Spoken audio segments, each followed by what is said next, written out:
that perfect person that you talk about, the perfect Anahita, who's never harmed, who hasn't broken a bone, who's good at everything. At some point, I realized I'm becoming so obsessed with everything going according to plan, everything being so accurate, and everything being so perfect. Like, whenever I want to make a stupid decision, like the tiniest decision that's not gonna have any impacts on my life, I think about it so much. I have this pros and cons list, and then it has a weighting matrix so, to sum up the scores, right? So at some point, I realized, what are you doing with your life? This brings no joy to your life. So you have to take it easy, and you have to let yourself be a person as everyone else is. Like, no one is thinking about different things as much as I am. It was a long journey of realizing that I am a person. I am allowed to make mistakes, and I am allowed to be harmed, right? And it's only through those harms that I learn how to deal with them. Otherwise, I'm not going to be able to deal with failure if it comes. So I try to make decisions with, I'm not going to say with less thought, but I try to take it more easily. It came from a long journey of realizing how important it is to accept my weaknesses and the areas where I don't have any knowledge in.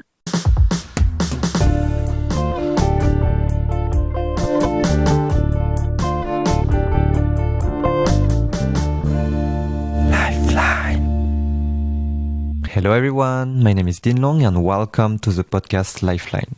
In this podcast, I will interview people who are having a positive impact in their community and have a strong message that deserves to be shared. We will dive deeper into their journey becoming a change maker, and hopefully you can take away some insights for your own journey.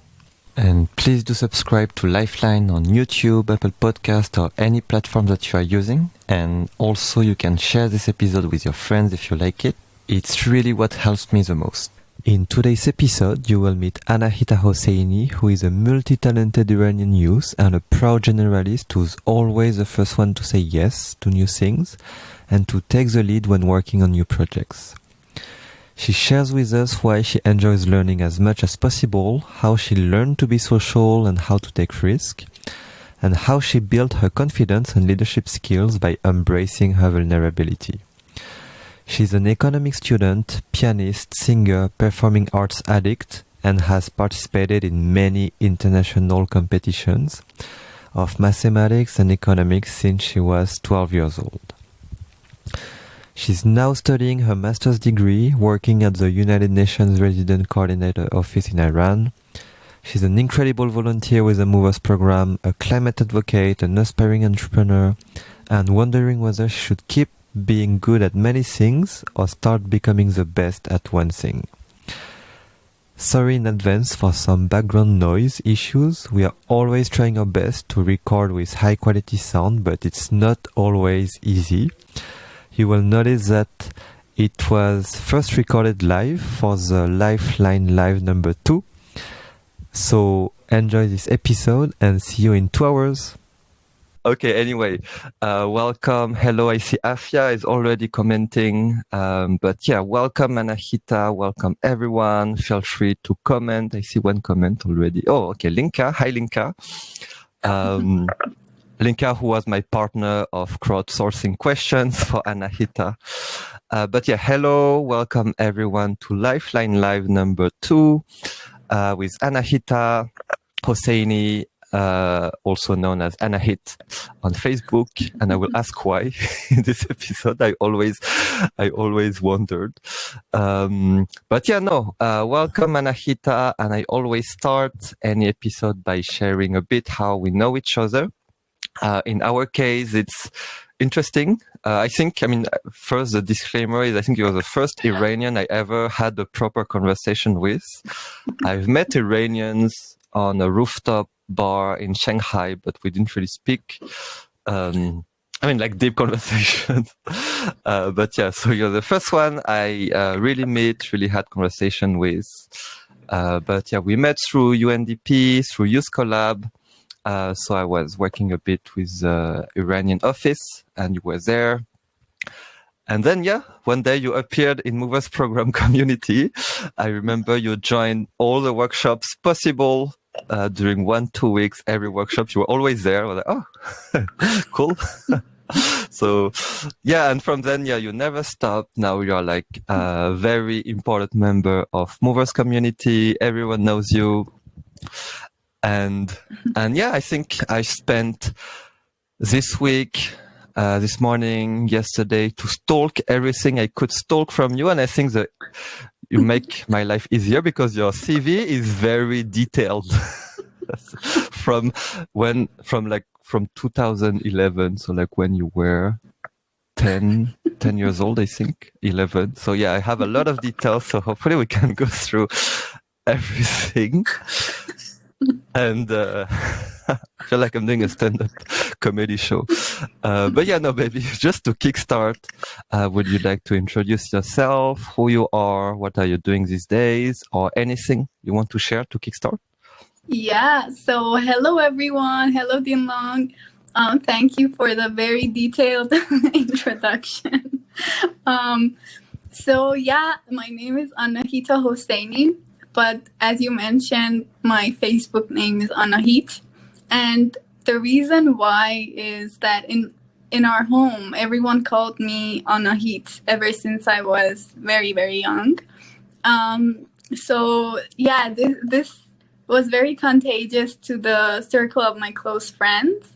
My close friends also call me Anahit. And when I was creating my Facebook account, I think I was in middle school. And then I was like, why not? Let's say Anahita Hosseini, especially that back then I didn't want to be found easily on Facebook. So I thought, if I do Anahita Hosseini, it's going to be very easy to find me. Also, I know that there are many, many Anahita Hosseinis on Facebook. So I thought, okay, if I put Anahita Hosseini, the right people are going to find me. So that's the story. But fun fact is that Anahit or Anahit, they're actually names. They're actually names in Persian. So whatever. I was born in 1998. So when you were talking about 2010 or 2011, I was around 12 or 13 years old. I was born in 1998, but I was reborn many times.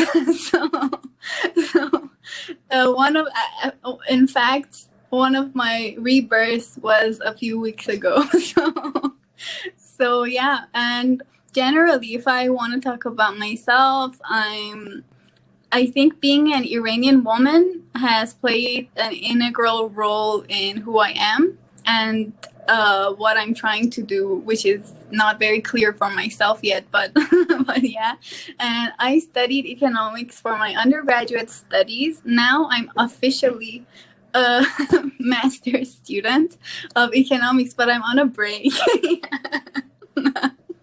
I'm on a break and I'm working full-time in the UN Resident Coordinator's office in Iran.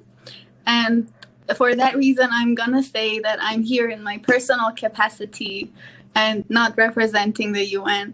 And before that, I interned for 6 months in UNDP, which is when we got to know each other on the Youth Collab project.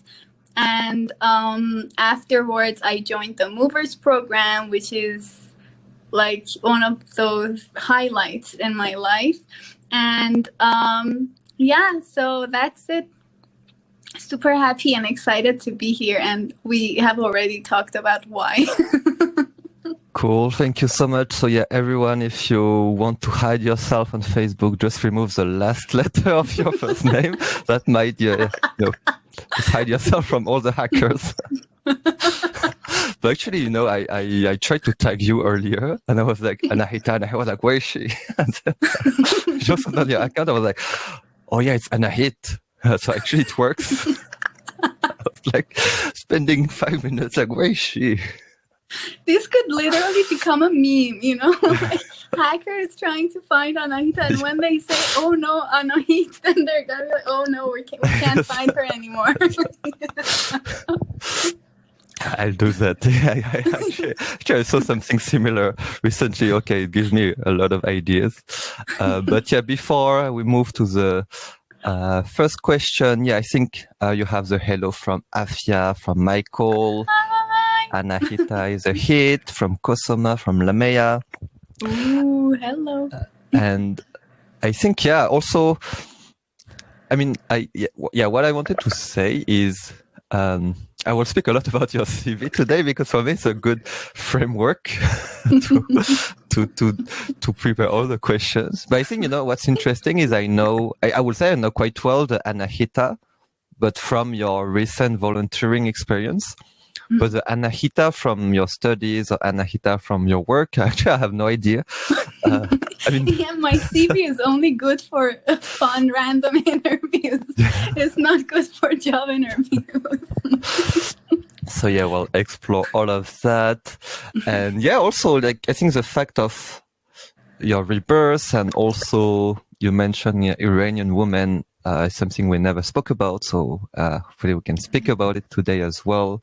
But maybe I have so many questions I want to start with, but let's start with the first one. I think if I had to introduce Anahita to people, I would say the first thing that comes to my mind is, Anahita is someone who does a lot of stuff, with whether it's arts, music, theater, supporting startups, economics. And then I see your CV, you've done Olympiad since you were like 11, like this international competition. I saw it's like around, usually people do Olympiad just on one topic, but you did on math, on German, on economics. So maybe let's start with this. Were you always so active, so proactive? If yes, why? If not, like, how did that happen? Yeah, actually, I think multitasking is something that everyone would describe me with. And, well, I think it has to do with my family, sort of. When I think about it and I want to track where this comes from, when I was a child, I was literally a child, and I was going to kindergarten. I went to several different classes outside even though my kindergarten had so many stuff, we were doing so many things in the kindergarten. Outside the classroom and after hours, I was always taking so many classes. And at the same time, my mom, she's a Persian literature person and a poet, and she taught me Persian poems. And at the same time, I went to different dance classes. I did swimming, I did basketball, I did even painting. I still don't think that I can paint, but yeah, I did painting and roller skating and all of these stuff. And this continued over the course of school, then primary school, middle school, high school, and all the time I was starting new things. So, for instance, I remember when I went to the first year of high school, I was learning, the system of my school was, we had foreign languages as one of the classes that we had to take. And if you already had reached a level in English, you could choose between French and German. And I was already learning French outside school. So I thought, yeah, why not go with German? And then I started with German. And my parents were like, no, you should focus on something and continue doing it until you get to a good level. I was like, no, I want to start doing German. And then I started with German. The year after that was the International German Olympiad and stuff like that. Even in middle school, I was always good at math. So I joined the team of my school for the International Science and Mathematics Olympiad. And after that, there were so many other math Olympiads that I did. And after that was the German one. And in university, I was doing econ. And again, I joined the team of, the econ Olympiad. So, and in high school, I did so many things outside school. My school was actually one that already had so many extracurricular activities. So everyone was involved in so many things. But even then, I put extra pressure on myself to do more outside school. And I think I always, because I was lost in high school, when I had to choose my major, I didn't know what I wanted to do. And I didn't even know if I wanted to go through the math stream or the sciences stream or social sciences or art. I couldn't even choose between them. So, and because the education system in my country doesn't allow for a lot of flexibility, we can't pick courses. So extracurriculars sort of were a way for me to find out what I really liked. And the reason why I always started new things was because I was trying to explore. And going back to my family, my mom and dad, they both studied computer engineering. That's where they met. And afterwards, my mom pivoted to Persian literature. My dad went to pursue management, then law. And so everyone in the family is doing so many things. So I think it's sort of the family culture. And yeah, I think that's why. And even despite all of the exploration, I'm still not sure what I want to do in the future. But yeah, that's it. But I think it's interesting to, I don't know, for me, you said you started to explore, even if it's not conscious, and maybe it's your parents who just send you to all this stuff. But from kindergarten, so like three years old, I think it's pretty cool. But I think something interesting as well is, you said you want to do so many things, but to my understanding of an Olympiad is you only go to an Olympiad if you are good. Like if you're like bad in math, you don't go to a math Olympiad. And I saw, you travel also the world doing this Olympiad. It was in Indonesia and stuff. Yeah. So you do a lot of things, but you do everything quite well. So I know, how does it happen? Like, is it I think I understand, like, your parents give you the freedom to do anything you want and they encourage you. But do you also feel like pressure either from them or from yourself to be the best, like in everything? Well, I have to admit that my family is a pretty perfectionist family, and that's because in their own way, each of them are perfect. So there is some pressure, but the pressure is in my head. It's not directly coming from them. Being a part of this environment makes you feel like you have to shoot for the stars. And I think at some point, it's very interesting. As I said, I was reborn a couple of weeks ago. I met someone and they were trying to analyze me. and he was saying, what is this obsession with perfectionism and stuff like that? I was like, yeah, tell me about it. And then he said, but you are perfect. So that's why you're trying to be that way. And I have to say, it's not like my parents are pressuring me into being like the best, and I'm not a competitive person at all. I'm not a competitive person. Usually if it's a competition, I try to open the way for other people to join. But yeah, I think at some point you have to leave what you're doing because you have to focus on something else if you want to be the best. And I've never been the best. in math or in, I don't know, econ or German Olympiad,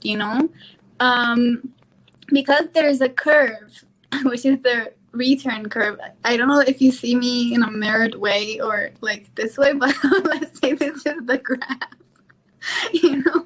The slope is getting lower and lower.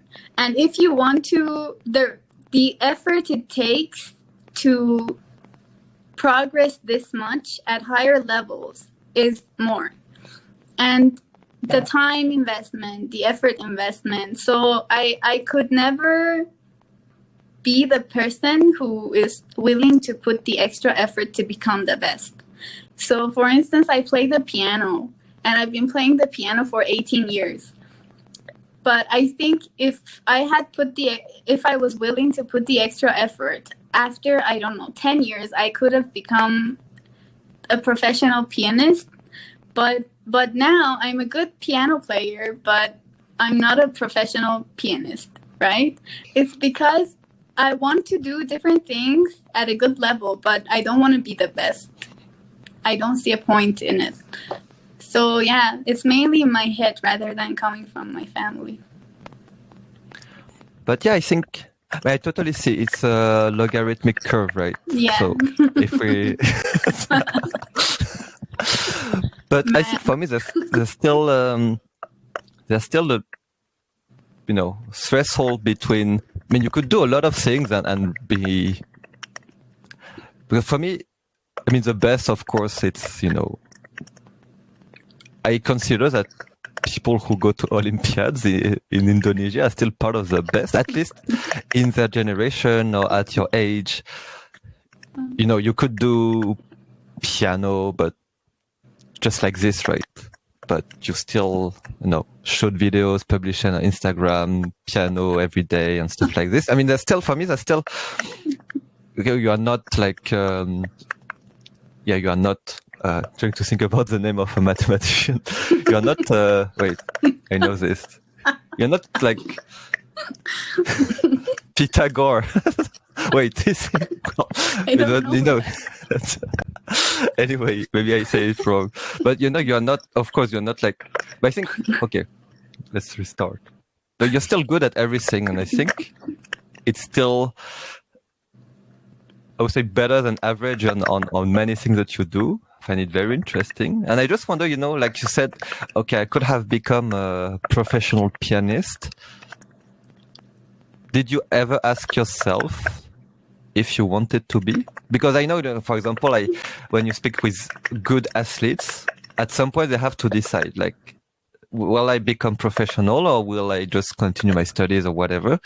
Did you ask yourself this for different things that you were doing? Yeah, I did. I ask myself that every single day because there are so many things that I'm doing and I have to ask that question for each of them.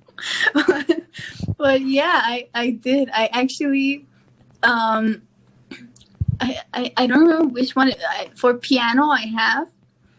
And very early on, I realized this is not something that I want to pursue. And I don't know, maybe I don't see it in myself that I'm a very lazy person. Okay, you have to know that I'm a super lazy person, and I don't see myself as someone who's willing to put that much effort for the extra mile, right? So for the piano, that's definitely not one of the things that I'm willing to put the extra mile. For instance, for my studies, now one of the things that I'm discussing with my professor is, I was discussing actually before going on a break for my studies.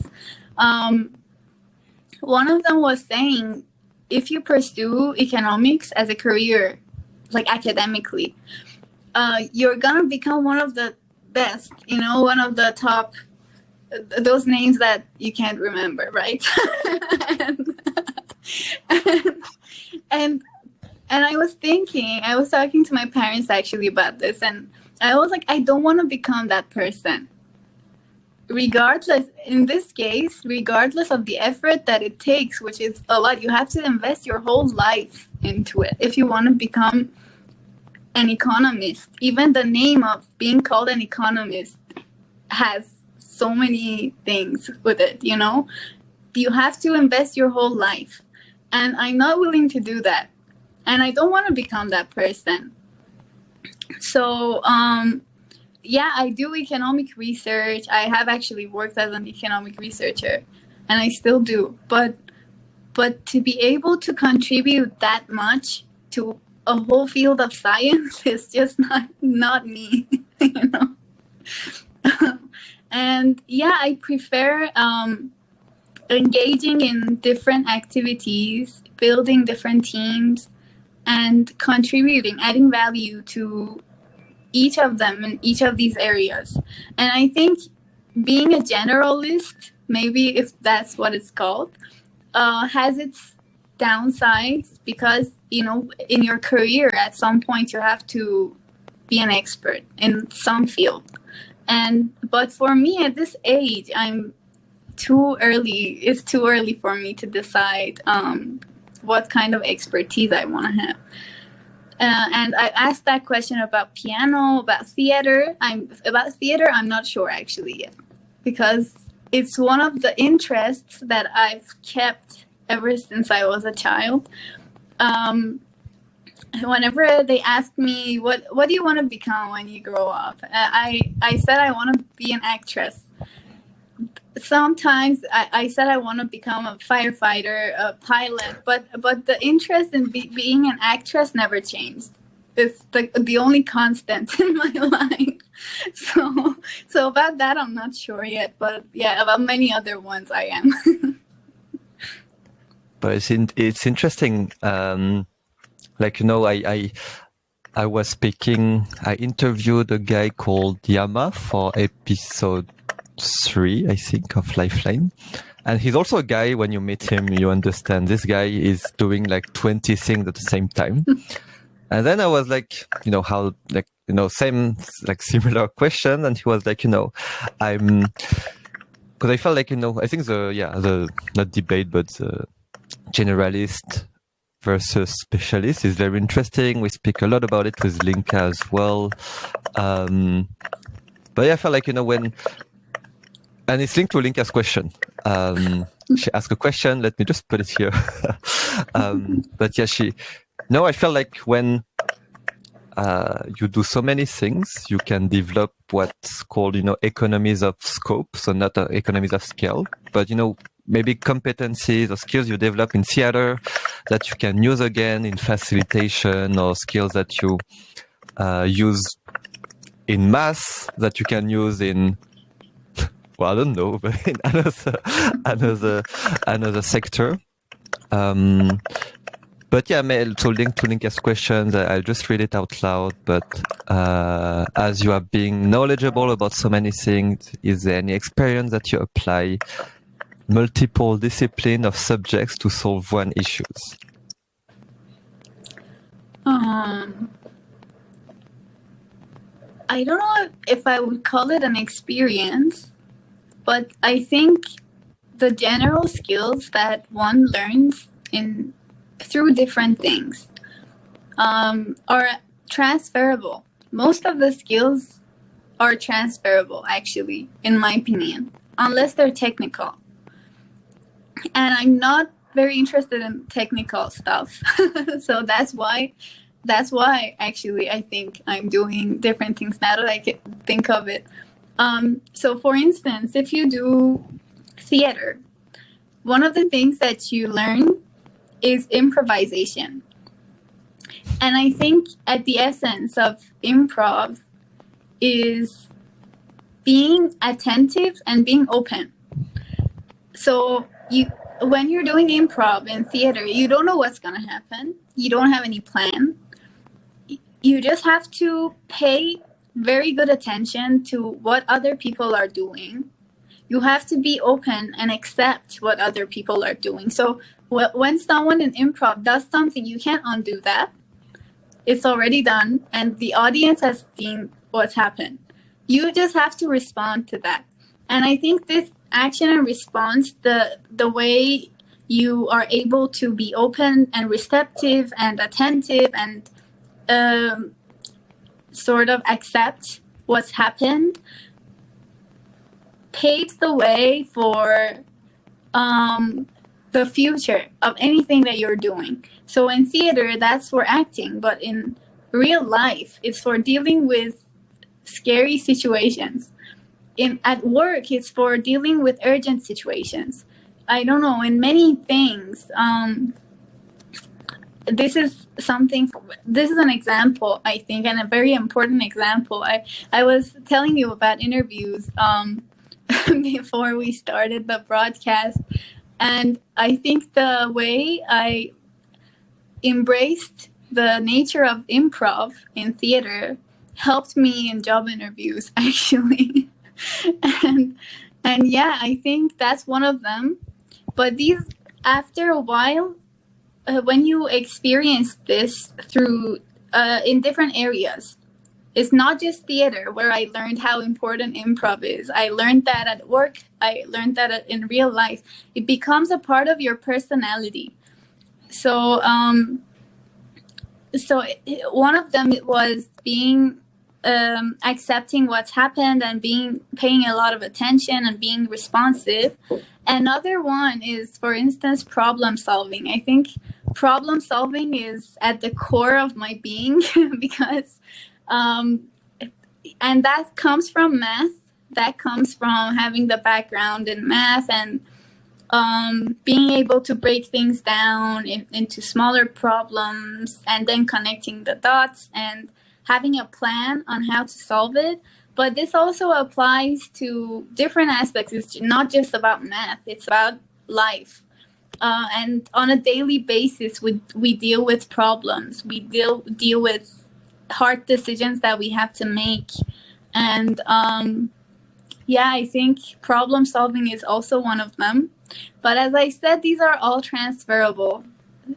If we put aside all the technical skills, like a specific software you have to learn for your field or something like that, all the other skills are transferable. And the fact that I did so many different things actually helped me understand the importance of each and every one of them. Because every time I did something, it was proven to me that what you had learned in another area is helping you in another area, right? So yeah, actually, and just a story from a couple of years ago, I did an interview with someone I had met in my university. They were like from this association of, I don't know, exporters or something like that. And they had met me in my university in a fair or something. And they invited me for a job interview. And I went there, and the guy spent an hour and a half on that interview just to talk to me. And went through my CV and was like, exactly what you said. You're doing so many stuff, and that appears as someone who is not good at any of them, or someone who is not able to concentrate on anything. So at some point you have to narrow it down and you have to focus, and you appear as someone who is not committed, right? And I said, I do theater, but I don't do it randomly. Theater helped me become a courageous person. And that's also because of improv and stuff like that. But the things I learned in one of them is not just specific to that field. It's the person I am at work is not independent of the person I am in theater. And the things that I learn are all shaping me as a person, as a being. And then that guy was very impressed. So if you ever get the pro tip, if you ever get stuck in an interview, try to connect everything in your CV. Yeah. No, but that's so cool. I always speak about improv as well, because I think improv is a good philosophy for life. and for the workplace as well. And for everyone, let me share about improv. Because for me, it's such exciting. I was thinking about it yesterday as well. But for me, there's two principles very important in improv. One is yes and, so the one you mentioned, accepting things and building on it, because you cannot undo. Yeah. You cannot undo what has happened on stage, and you cannot refuse it either. Otherwise, the scene is dead. It's like then everyone looks stupid. And yeah, I think it's a bit your life philosophy, from what I saw with movers, or from what we can see on your CV of everything you said, it feels like, okay, we give you something and you're like, okay, I'll just try. But I've never seen no coming from you, or, this kind of thing, always trying, accepting and building on the experience to learn something new that could, again, in the end, like transfer to your work, to your life, or whatever. And the second is also related to what you said, but in improv, people always say, make your partner shine. Because improv is not about you, it's about the story, it's about the stage. And if you make sure that whatever your partner says is good, then the scene will be good, then the partner will do it for you. And it's what you said a bit as well before. Like, yeah, I don't necessarily want to be the best, but I prefer opening doors for people to be the best. So yeah, everyone. Actually, I was thinking to do some sort of online improv workshop, so it's pretty cool. But I wanted to come back related to that. You said improv, theater in general, and arts taught you to be courageous. Would love to hear more about that.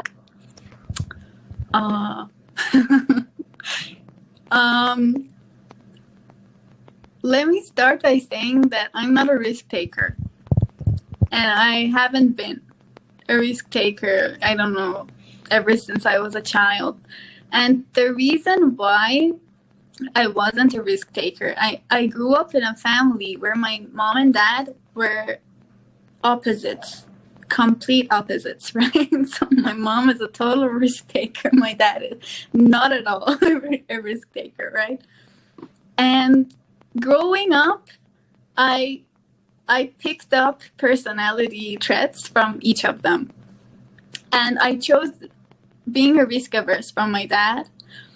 And at some point, I realized being a risk averse is because the concept of being a risk averse is to avoid loss, right? Even in economics, we have so many theories about this. And actually, being a risk averse stems from being a loss averse. And it was, I think, in high school, I realized being a risk averse is having more losses for me than it's having gains. And in theater, I was doing a couple of workshops on, we were imitating animals for these workshops. And well, when you imitate an animal, you are physically not able to do many things that animals do because of the form of your body, I don't know, the way your bones are, many of them. And I remember there was a scene, there was an improv, actually, there was an improv, and me and someone else, we were trying to pick one of the scenes from Othello and imitate the characters with animals. And in that scene, my partner was killing me, right? It was choking me to death.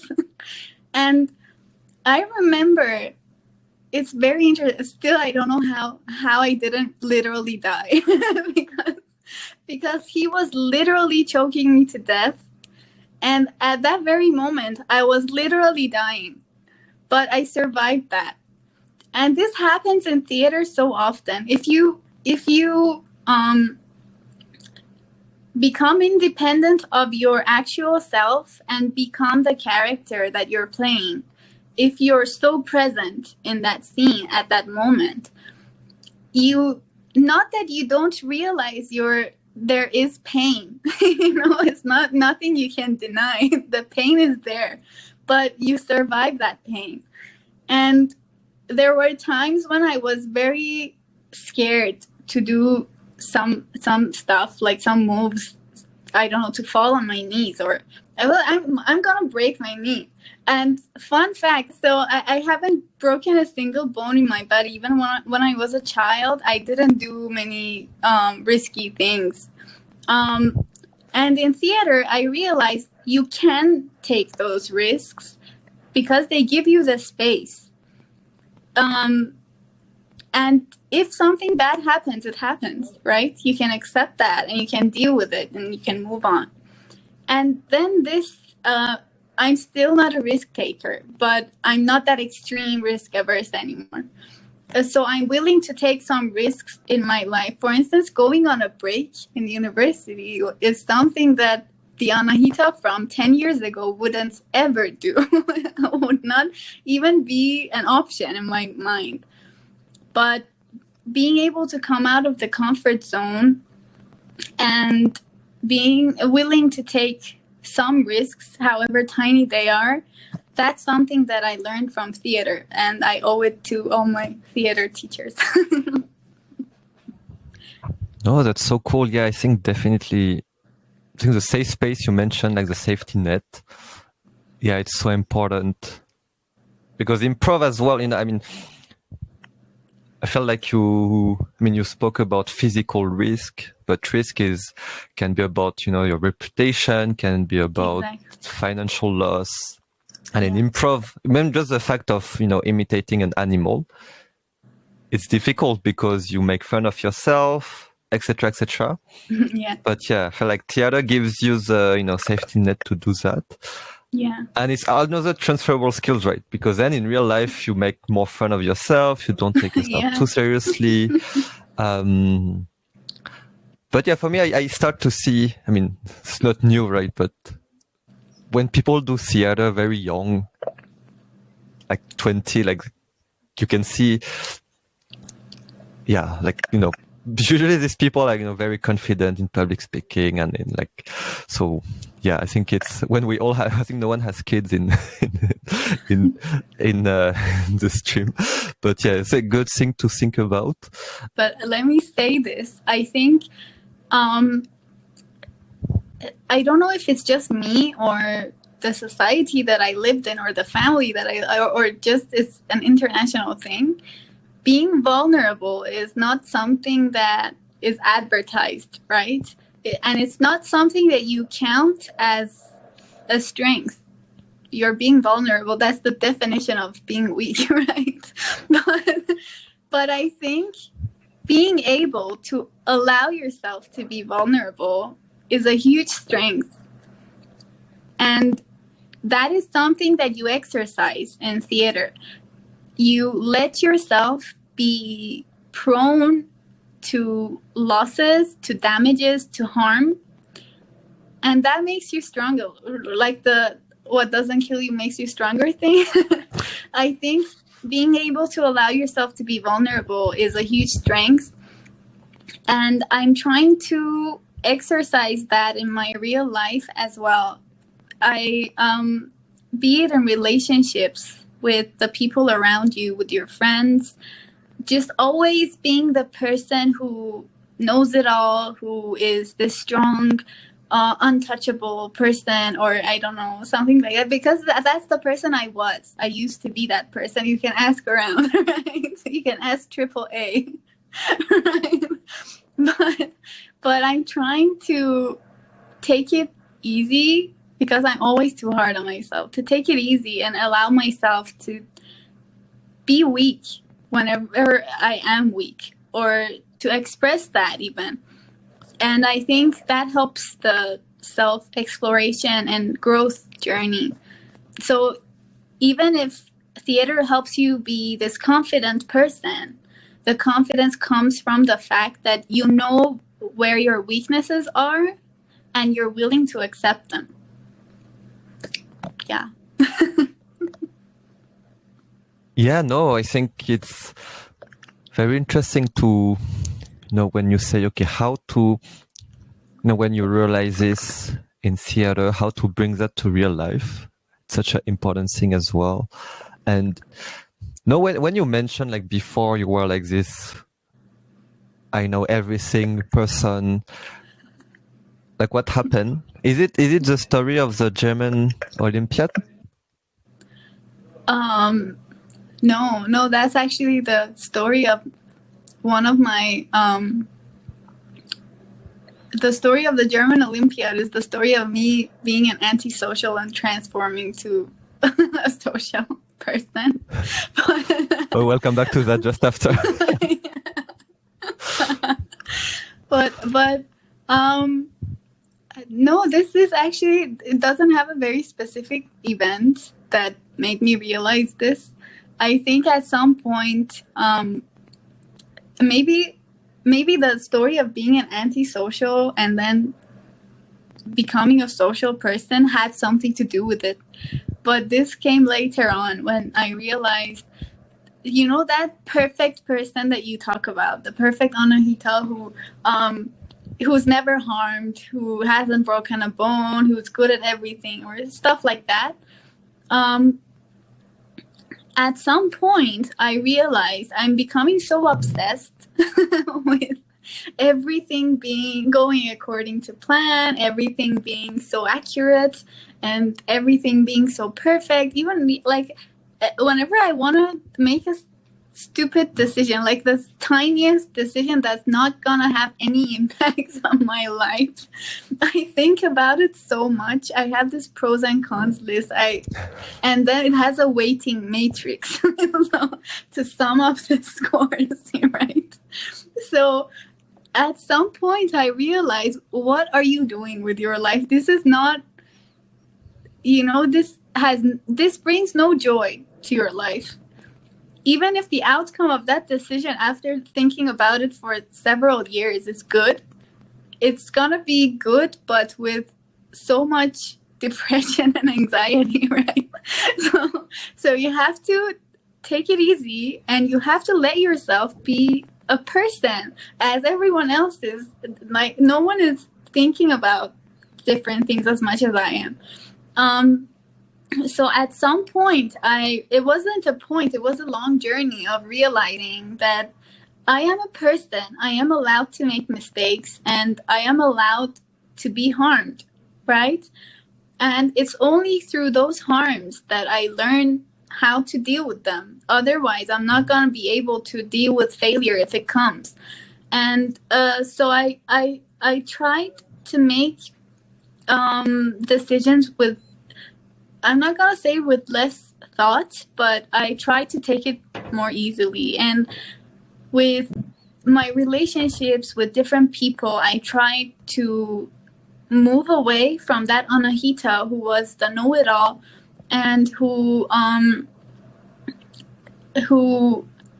don't know, maybe I still am that person that many people go to for making decisions or advice, but I'm not afraid to say I don't know anymore, right? Because I don't have to know everything. I don't have to be the expert in everything.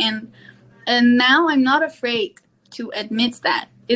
It came from a long journey of realizing how important it is to accept my weaknesses and the areas where I don't have any knowledge in, or all of that. You know, in your journey, I know so many art performances, so many Olympiads and stuff. Is there, because I think I really love when you mentioned about failure, like not being afraid to fail. I think it's important to have as early as possible, I would say. But I wonder, you know, because I think Olympiad in the end, it's a competition, right? I mean, it's like Olympic Games of math. But you know, did you experience any failure during these competitions where you know you couldn't sleep, or you were like, oh my god, why did I didn't get the gold medal or anything? No, actually, I think the Olympiads were never that important in my life. However hard it is to believe, because they happen so often, it's not easy to believe that they weren't important to me. But yeah, I think not the math ones, definitely not the math ones. The German ones, I did well on the Olympiad, so it was a great achievement. But for this, the German Olympiad takes place every 2 years, right? And after the one that I attended, the one that was in 2014. The one in 2016, I had to go through the national round to participate. And in the national round, I wasn't able to be among the top 2 people to go to the international. I was the third. And that was a sad moment for me, admittedly. But it wasn't something that I couldn't move on, you know? It wasn't that. It didn't have that much bad impact on me. But the exact same year, I experienced so many failures. I was having a rough time in 2015 and 2016 because it was the last year of high school, which is actually not the high school, it's the pre-university year, as we call it in Iran. It's the 12th grade. And in the 12th grade, I took a very huge risk. So I have to explain the 12th grade in Iran as there is Gaokao in China. We have a concours in Iran for entrance to university. And the 12th grade, even though it has its own books and it has like examinations and stuff, is dedicated to prepping for that exam. And I didn't want to take that exam. I was like, I don't want to study here. I want to go study abroad, and I'm not going to go to school from 7 a.m. to 7 p.m. and then study till midnight because of the stupid exam, right? So I decided not to go to school, and that was a huge risk. Actually, my parents were close to having a heart attack. And I decided not to do that. And I said, yeah, I'm going to go study on my own the material of the 12th grade and take the exams, and I'm going to go get good grades. And at the same time, I'm going to take an English exam and apply to universities in the US and the UK and go study abroad. And that year, I applied to a couple of top schools in the US, and I didn't get into any of them. I mean, now I realize why, because, well, they were top schools. Like, what was I thinking? But I got to actually good schools in the UK, but because they weren't offering any scholarships and the exchange rate was high, I was not able to afford the tuition fees.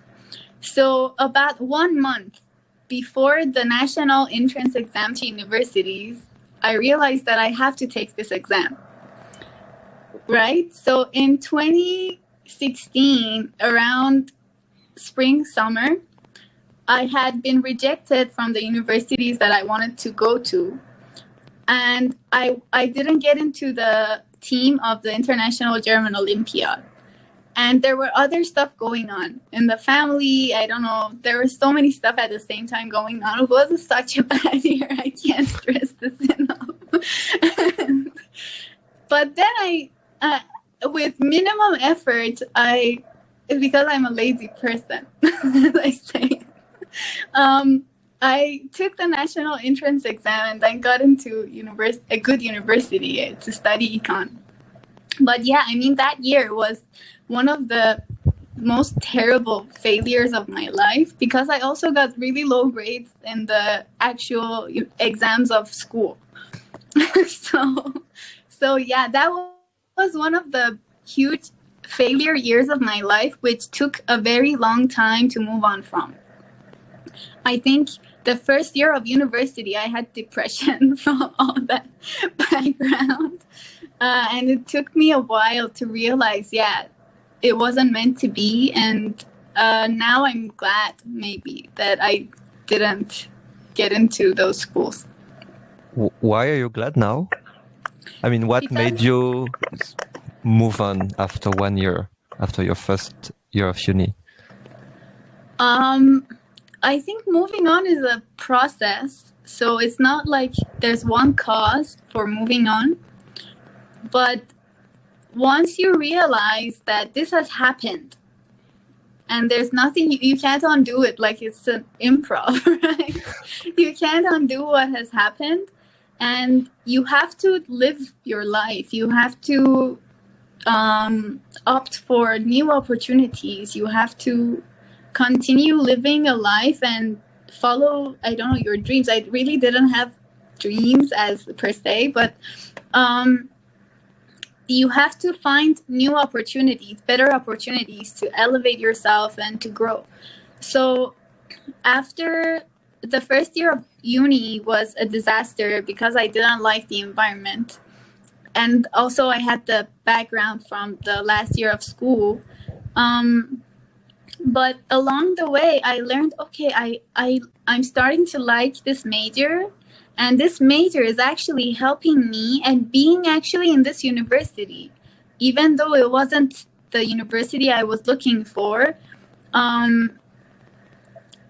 is starting to help me better explore what I want to do.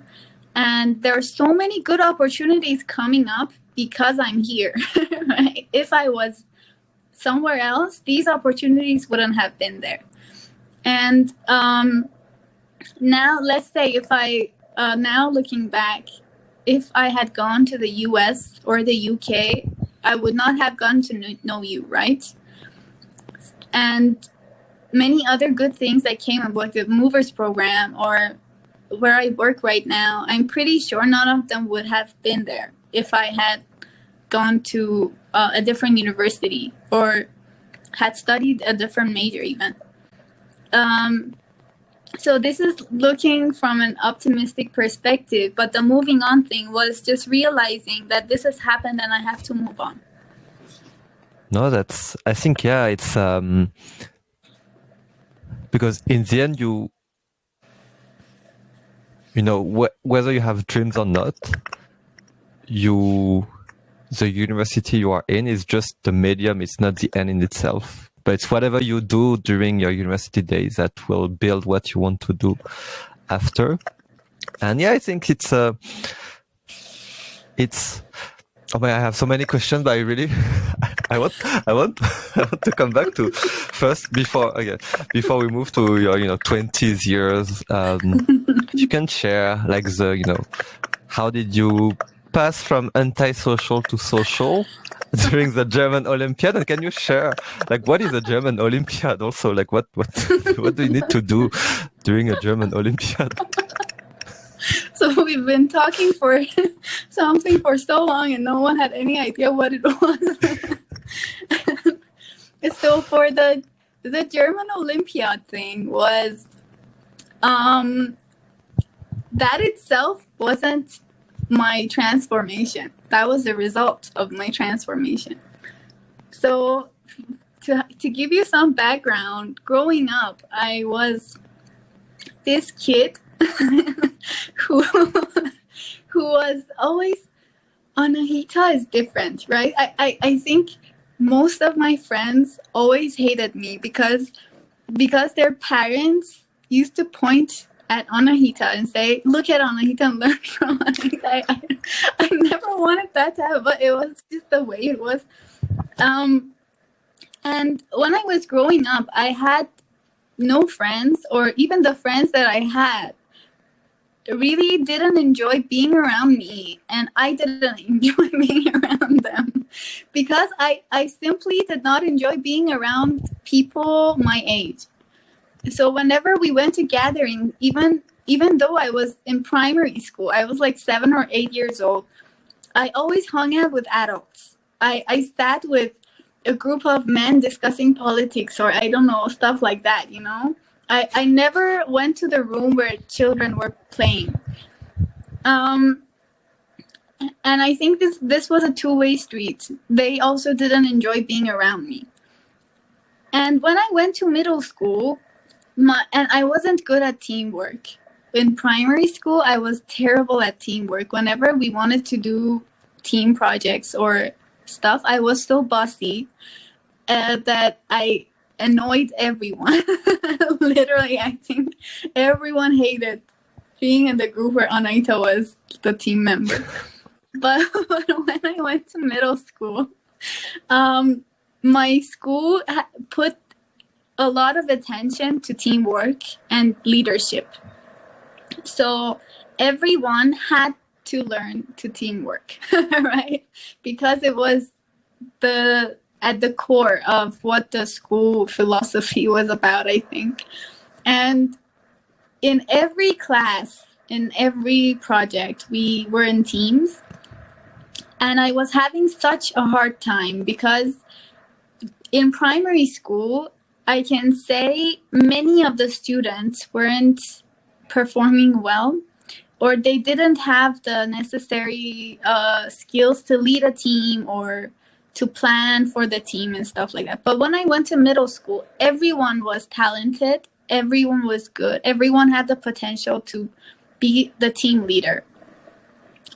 And being the bossy Anahita and the antisocial Anahita was starting to have its consequences. It was starting to hit me in the face, right?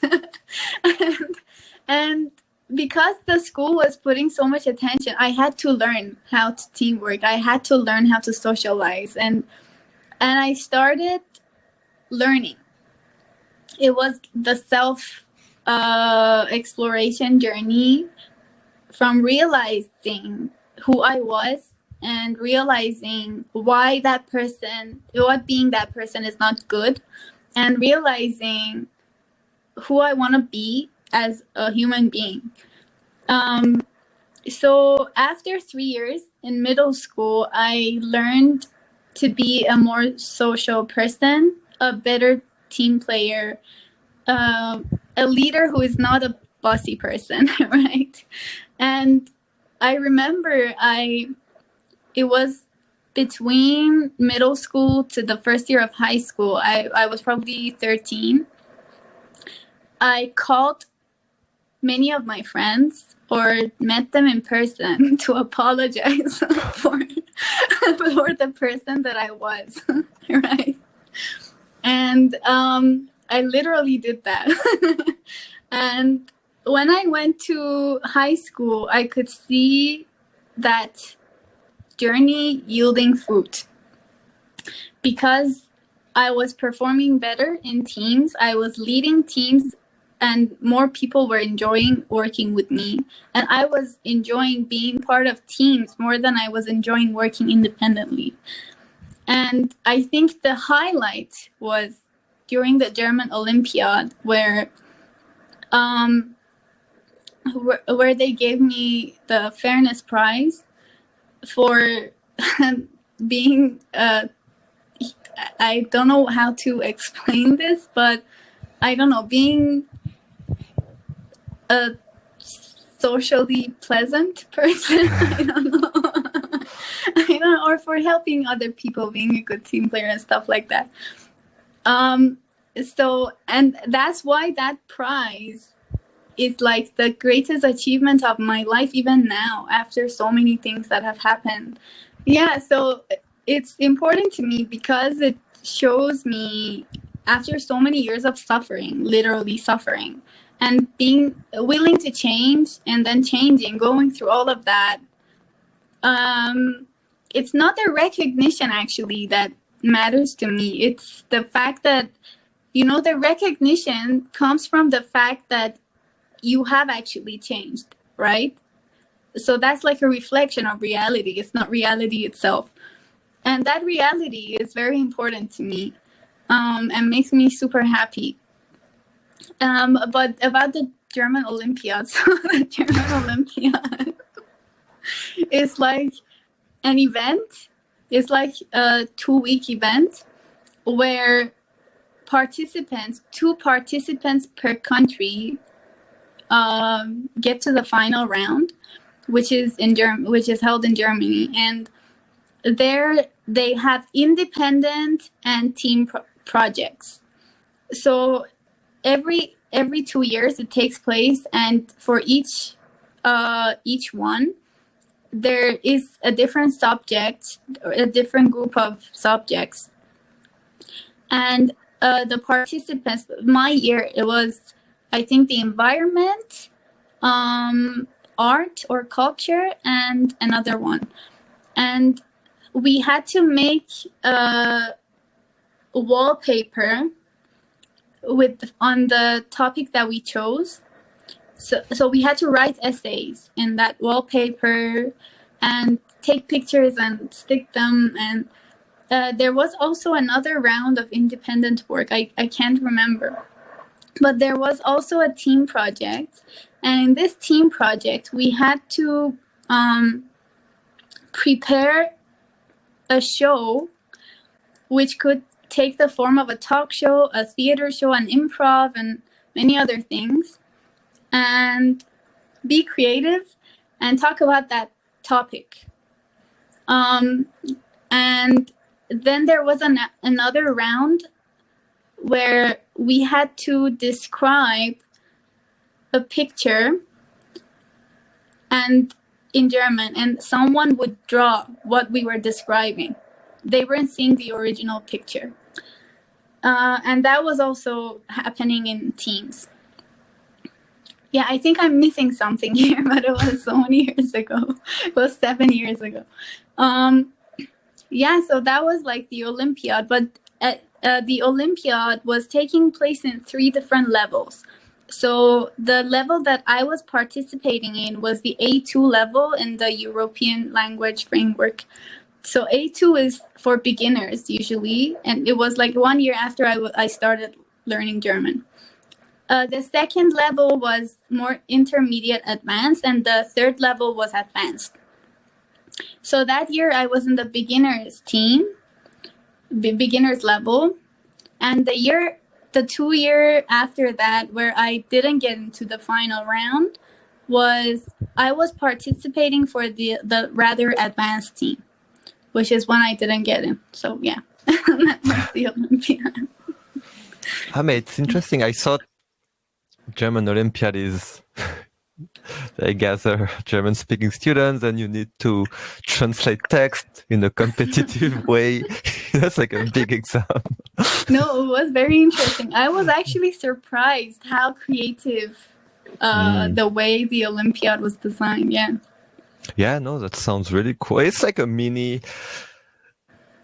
startup weekend. Not focused on startup, but any creative project. Yeah. But no, I think it's, it's very interesting the way you speak about how you learn to take risk, how you learn to be vulnerable, how you learn to be more social. You learned it, right? I mean, feel like you are conscious that you actually learned it, and that you said risk. Okay, I mean, from what I understood, you learn risk because you have better outcomes and you lose less. I felt like teamwork was similar. Okay, now it's part of curriculum. I need to become a better team player. So I will learn this. So it's very interesting to see that, and also that how both are linked together. Now, when you say, "Yeah, I apologize to everyone," it's a form of vulnerability, and it's a form to improve your leadership and stuff. It's interesting. Everything happened at the same time, but everything is linked together. Yeah, it's like pieces of a puzzle that first you cannot see, but when you look back, you see things fitting. And this is something that keeps happening in life. That was like a highlight I told you about. But now even I'm trying to learn to embrace things the way they are every single day. It's not like at some point I learned and I accepted to accept. It's something that is hard to implement in real life. It's easier said than done. And every day you encounter situations where things happen. You have to accept, you have to let yourself be vulnerable. take risks, and on a daily basis, you learn all of these things, and you trial and error on what works, what doesn't work, and then tomorrow it's a new day all over again. And I think things eventually, even if it takes a lot of time, start fitting together. Then that, I still don't know if I believe in this or not, but then you realize that there is a meant to be, and things happen for a reason. Life proves to you that that's the case, but you still deny, you still make mistakes, and you still don't trust the universe. And then again, life slaps you in the face and says, there it is again. Yeah. Do you have because you are a framework person, structured person, but do you have, because you were mentioning when you were younger you had this weighted matrix, to choose a course or what? But yeah, what are your frameworks to either decision making or to, you said try and error, but how do you know when you did something and it's not what you're supposed to do, or it's an error, or you need to move on or improve it? It's very difficult. I think I'm still trying to learn that. I still have that matrix, and because it's not something that you can generalize. Every specific case has its own matrix, because you have different criteria in every single case. But like the way I do make decisions is I make a matrix of criteria, because the decisions are usually picking an option from a pool of options, right? I list the criteria, I list the weights, then score them, score each option for each criteria, and then sum up the scores. And then that's just the first stage. The second stage is you see the scores, but you don't accept what you're seeing. You're like the doubt moment, right? So you say, did I score them correctly or not? This total score doesn't seem right. And then you either comply with your own matrix or you don't. You make a totally different decision. You go with your heart or something like that. But then you see the outcome, and I think something that I was talking to my uncle about a couple of weeks back was, we spent so much time and we get anxiety from all of these decisions.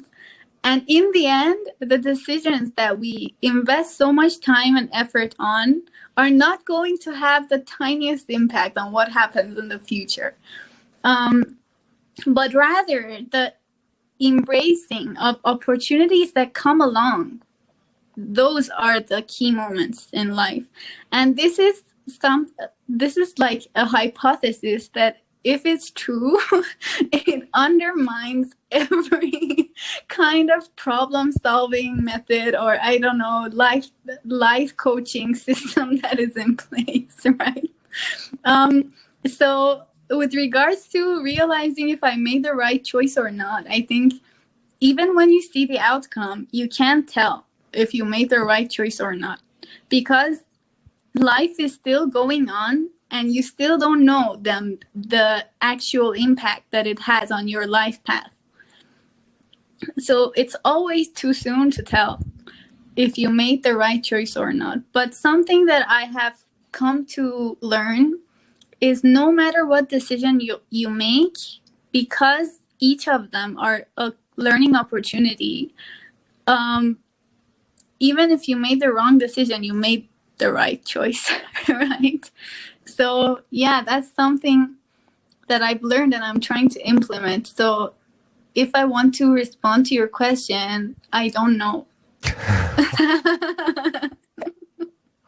No, but yeah, it's funny because for me, for episode 100 when Linka interviews me, but when I was 2021, I had to take decision, which was either I join this business school or either I retake the exam next year. The concours, as you said in the French word. I was like, oh. But I didn't know. So I slept on it a few days. And then the father of my best friend, he just told me, whatever decision you take is the best decision. So just take a decision. But yeah, and just, yes, and just build on it. And things for me, since then, it really made me more chill in terms of taking decisions. And as you mentioned, I really love what you said. Things might have outcomes immediately or in 5 years or in 10 years, or like you never know when it can have an impact. So I think for me, this is super important. But of course, when the younger we are, we don't know this yet, or we don't know because the time frame has been so short, you don't know that it will have an impact. So yeah, I really love what you said. And maybe to move on, maybe something that really strong about you is, your desire to become a social entrepreneur, to support aspiring social entrepreneurs. So far, we haven't spoken about that. So I feel like it's something recent. So how did you discover this world of social entrepreneurship, of startups? Well, so the first encounter of me and the world of startups and entrepreneurship was during my undergraduate studies. I had a professor who was old, but very up to date with the world of entrepreneurship and startups. And he was actually supporting an accelerator, or one of our alumni was the CEO of an accelerator, and they partnered together to hold this startup weekend and boot camps in our university. And that's sort of when I learned the ABC, let's say, of this world. And then I kept in touch with some of the mentors of that accelerator, and we're still in touch. They had their businesses. They had trialed and errored several times, and still they were willing to do it. So that happened, and I slept on it. I didn't take any action. But at the back of my mind, I mean, even like before that, I'm always the person who comes up with ideas. So ideation is one of my strong suits. I remember in middle school, I was part of a community where we had to be part of a community, and we had to have a project and present it at the end of the year. So for that year, I chose to join the industrial design club, which was sort of toy design. So each group designed a toy, and we had to brainstorm on what toy we want, which age group, and stuff like that. Then design the prototype, and then make the prototype, and all of that. And that was the sparking moment of learning that I like creating things. I like bringing ideas into reality. I love the brainstorming part. I love it because you have the freedom. There are no limits. Then you start applying the limits, and then making something viable, making something feasible, and then designing that, and then actually making it. So at that year, I realized, I think I'm somewhere, sometime, I'm going to become this person who brings an idea into reality and makes a product. So this was always at the back of my mind. And on a daily basis, I have this notebook where I write my ideas, and many of them are product ideas, actually. And so when I went to that startup weekend or boot camp, I learned the ABC of how this journey takes place, and many other things like market research and stuff like that.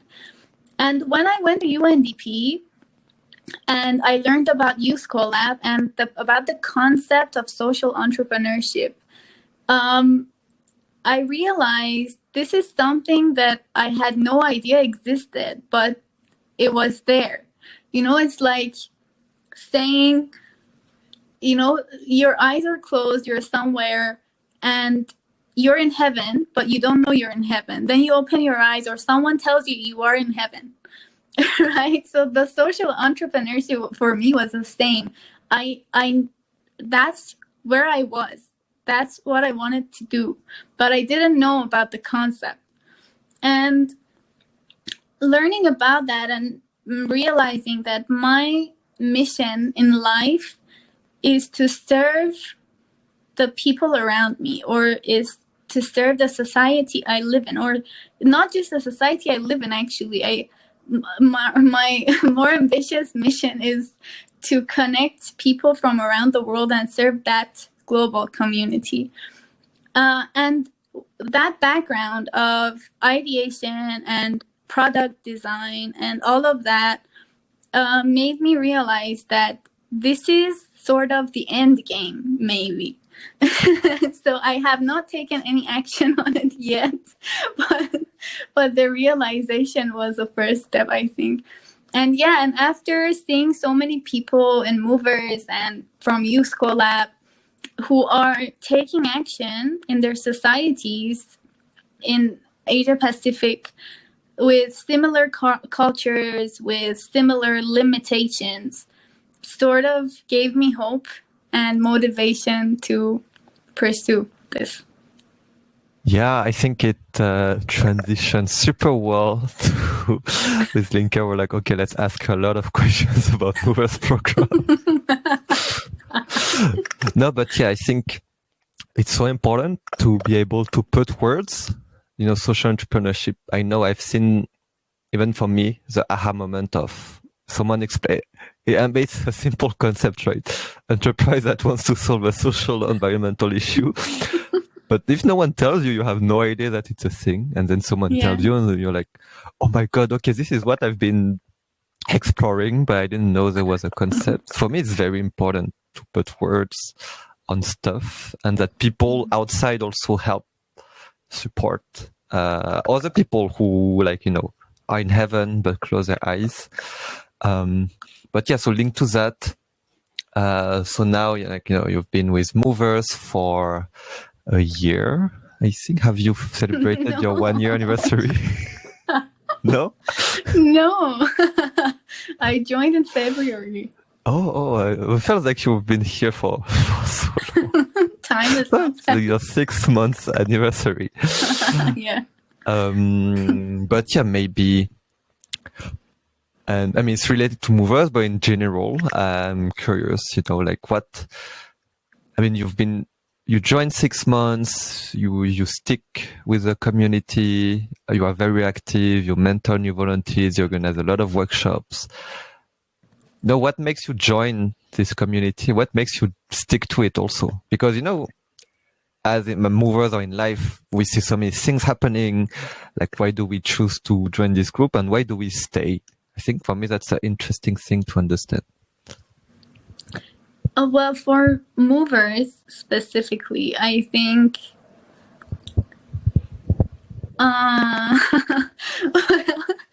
I think there are different aspects. So one of them is the community itself.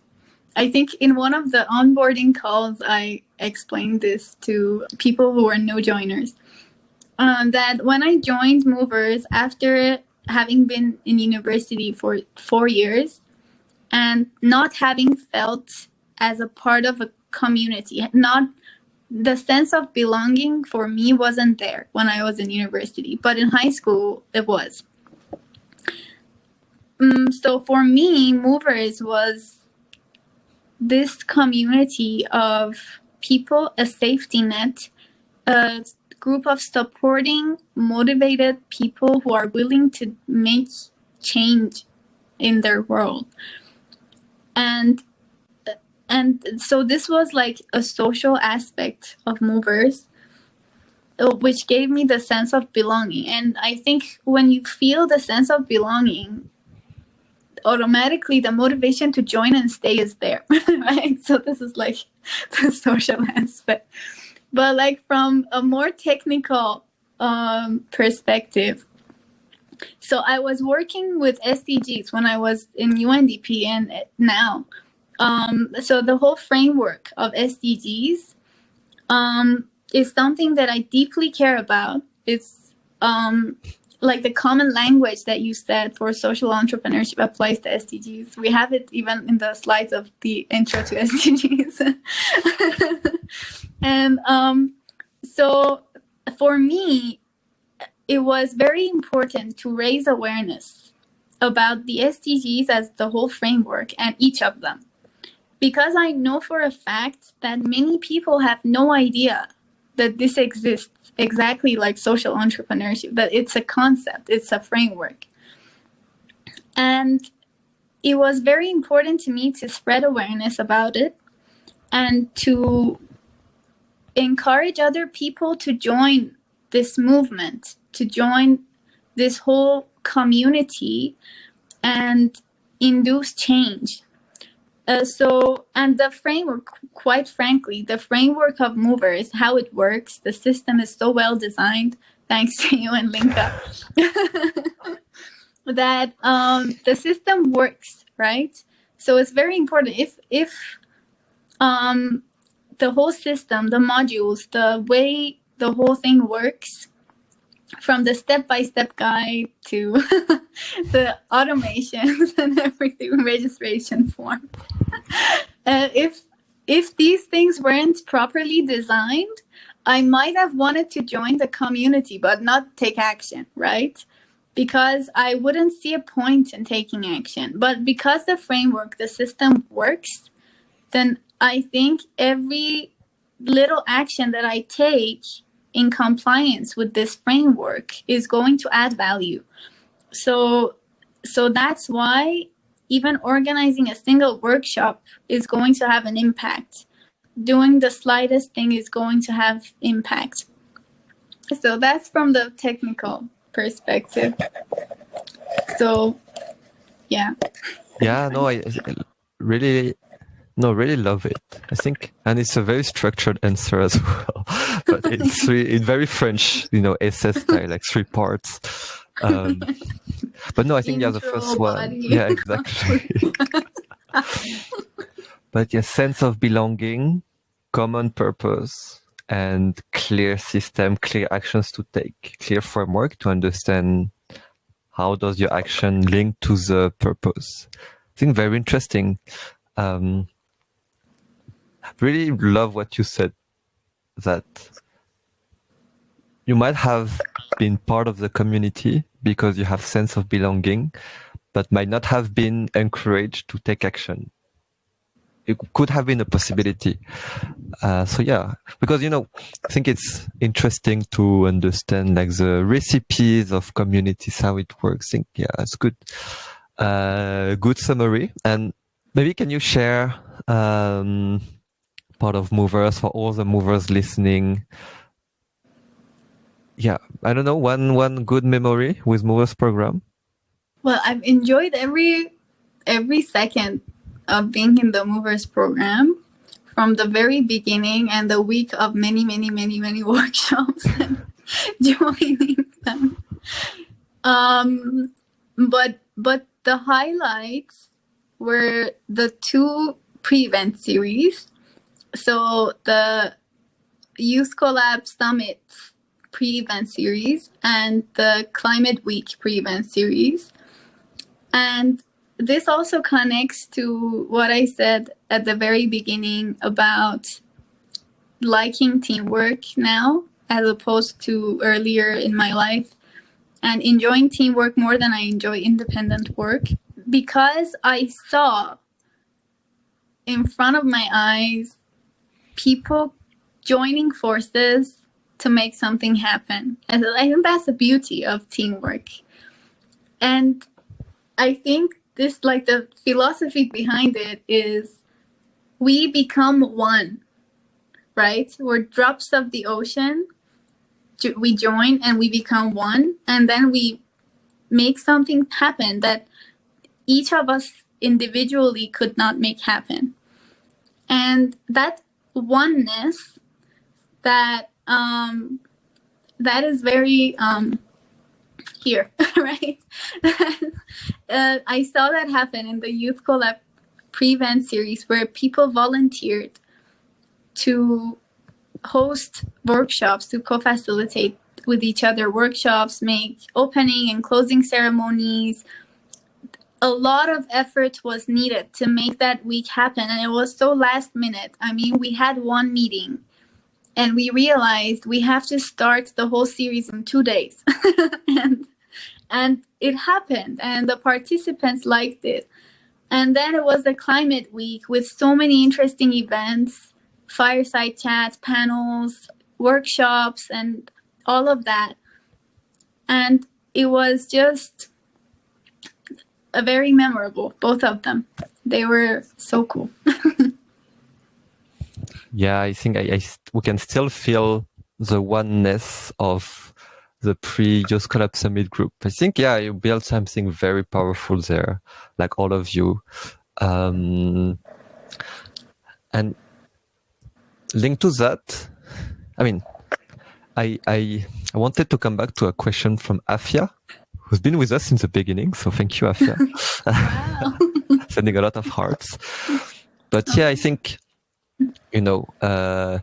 so 2 questions in one. But the first one is, you said, okay, so you have this yes and, philosophy. You try to do a lot of stuff. Recently, you were involved somehow in this high-level dialogue on energy thing.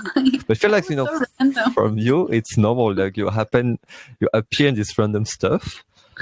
But what is, the more you do things, the more you discover things that you like to do and want to stick to. Because now you're still doing art, still doing music, still doing your petition, and we'll speak about it. You're still now you're with movers, you have university. What is the limit that you can explore? I think for me, would love if you thought about it. What is your limit? Now can you still yes and as much as before? And the question from Afia was, how are you so energetic? How do you manage so many things so well? So like on time management, any frameworks to handle everything? Any formula? So I'll start from the last question. So I'm not that energetic in real life. I don't know. I think I get my energy from doing stuff. As weird as that sounds, the more I do stuff, the more energy I have. And this is very weird. This is something that has puzzled me for years, because I was volunteering in an international Olympiad a couple of years ago, 2 years back to back. And the whole event was so packed. And my role specifically was to handle so many things at the same time and so many people at the same time. I was also managing the volunteers. So we started early in the morning. I woke up at 5:30 or something. The events, the things that were going to happen started at 8 or 7:30 or something. But I woke up early in the morning. There was so much work to be done every day and so much running around. Actually, physically, we were walking, hitting 30K steps or something every day. And it was 40 degrees in Tehran. And I had to wear hijab because we were in Iran. And at night, when I went to my room at 1 a.m., I couldn't sleep. I had energy. And it was very annoying because I had to get the sleep to be able to do work the day after. But I had so much energy that I didn't know what to do. And that's something that I learned endogenously. When I do work, I get more energy. But let's say if it's a weekend, it's actually a weekend day for me right now. But if it's a weekend and I sleep till the afternoon and then do nothing, just sit and watch TV shows or something, I'm gonna get tired right away and I won't have energy to do anything. So I get my energy from let's say work, but not exactly like work. And as for how to manage them, I just say yes and as you said, I just grasp every opportunity, but I keep a journal. I have like a Word file with headings, and heading 1 and heading 2. Heading 1 is like week number blah blah, and then the days. And under each of them, I list everything that I have to do for that week and for that day. And then I use different colors or highlights to keep track of them so that I don't have to keep track of them in my mind, because that's going to be very energy consuming and then eventually one will forget. But yeah, that journal really helped me. I actually started keeping that journal when I started interning at UNDP, because I remember week 2, and you can ask Sarah about this. I had a call with Sarah and she gave me a lot of information and I had to take action on many of them. I was bombarded. I didn't know what to do. I froze for like 2 days. Then I realized you have to keep a journal. And yeah, that's how I manage tasks. And for the first question, which is the limit, I think the greatest limit that we have, the strongest limit that we have in our life, is the limit of time. Other than that, I think things are possible. So as long as you can fit things into your schedule with proper planning and not wasting time, and you can get some sleep and not harm yourself health-wise, I think that is the limit. But I remember I had a teacher, I had an English teacher. He told me something, which is something that I try to keep in mind and let it inspire me. So you know the saying, the sky is the limit, right? But what he said was, the sky is the limit, but not for you. And I think that's like another level, because, we always imagine, the sky is the limit, but there is something beyond that. And if you're willing to shoot for what's beyond, you automatically let it integrate into your life as well. So that's what I'm trying to do.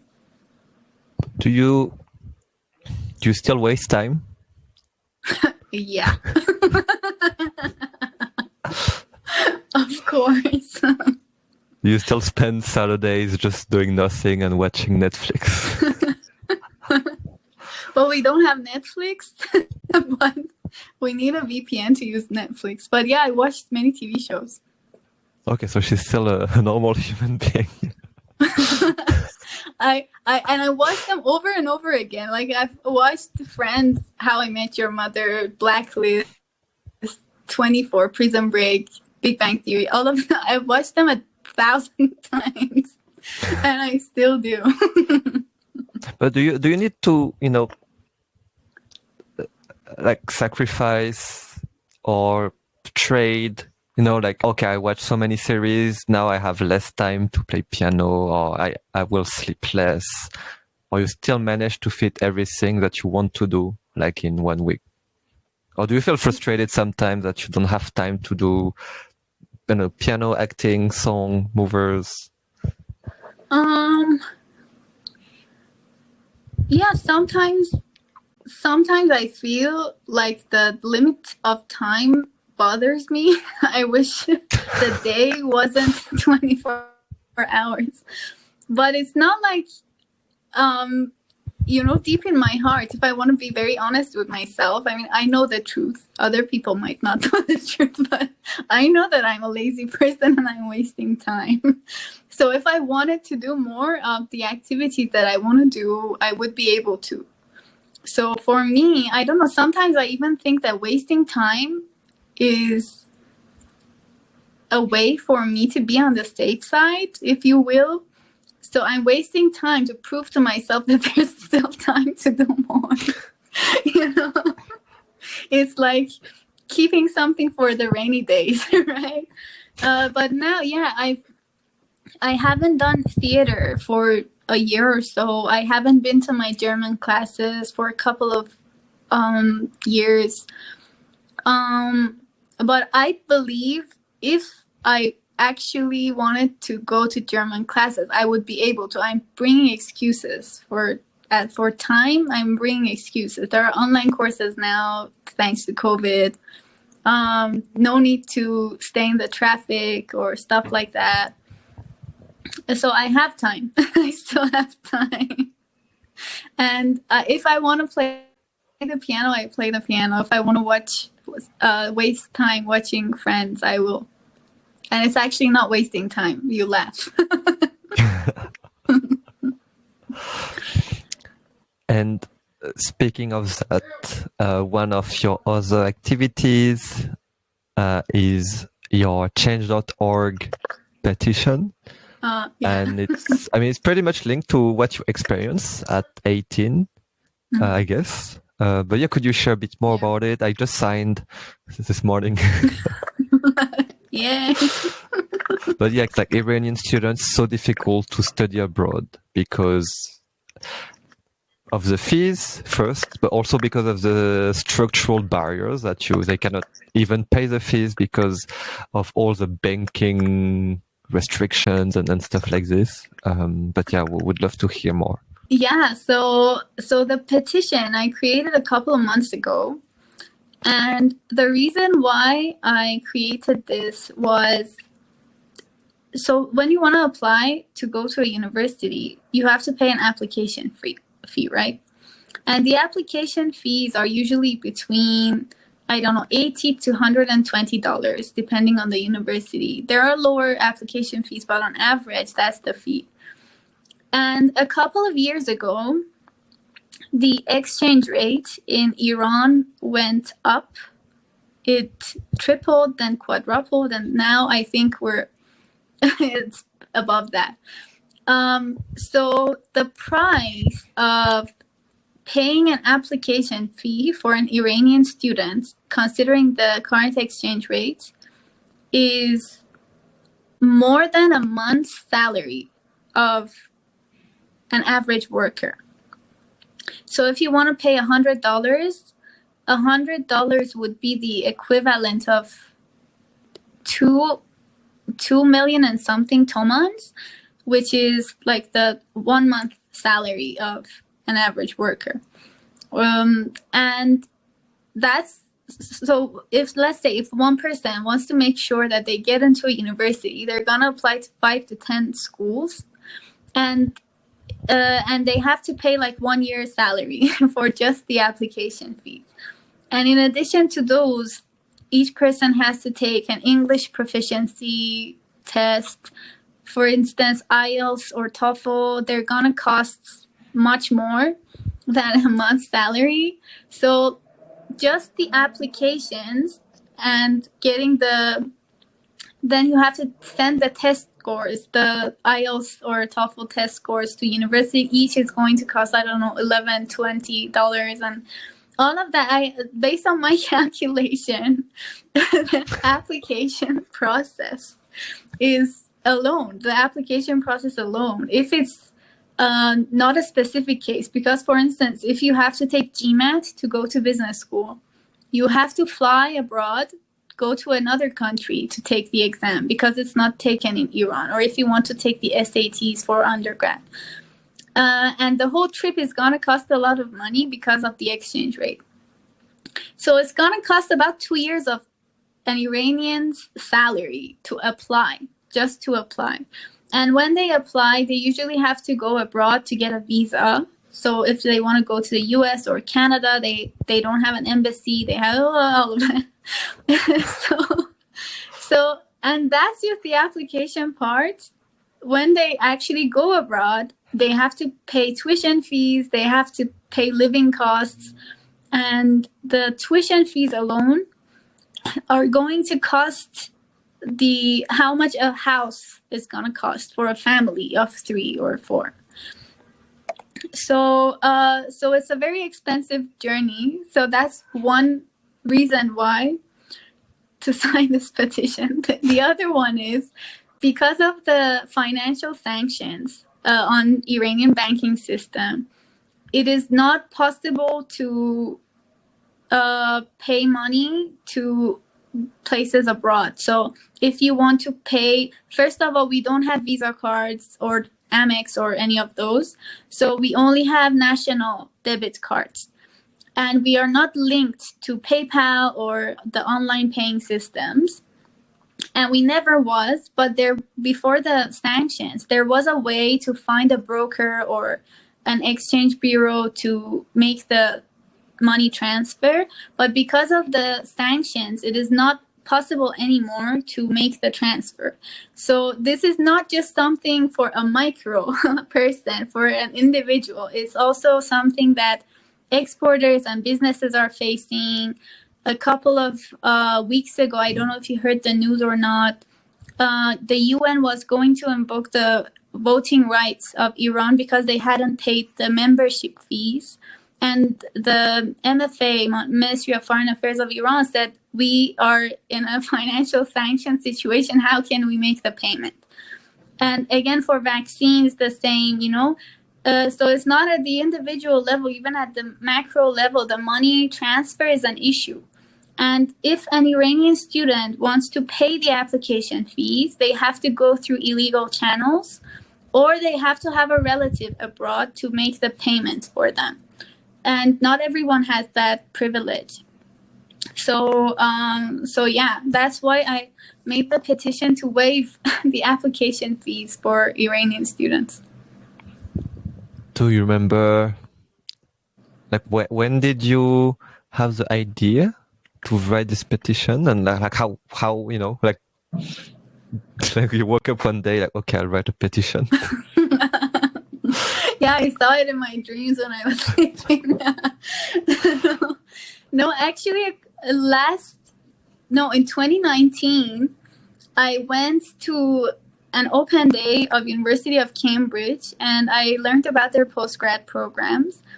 And then I was writing to the admissions team and asking them about this. I explained the situation and said it is not possible to make the payment. Even if someone has the money, just making the payment is not officially or formally an option. Legally, it's not. So is it possible to waive the application fees? And I know some universities do waive if you email them and tell them of the situation, but officially, no. So I had the idea in my mind in 2020 because that's when I was writing to them. But then during COVID, I had some extra time and I started writing the whole intro and the description, and I realized many of my friends wanted to apply.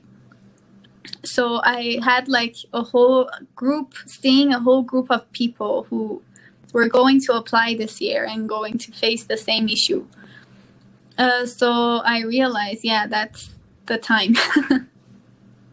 Okay, so yeah, now I was just checking. So you nearly have 2,000 people who signed. So congrats. Thank you. So yeah, like what happened with? So I know change.org. I'm not sure how it functions beyond the petition level, but yeah, what is your hope to? Like, how do you want to bring this petition to life? And as you said, you love to bring ideas to life. So like, yeah, what are the next steps for you with this petition? Yeah, so once we get a good number of signatures, it is what change.org says is that it is likely that the petition gets picked by the media. But because this is a university thing, it's related to universities and academia.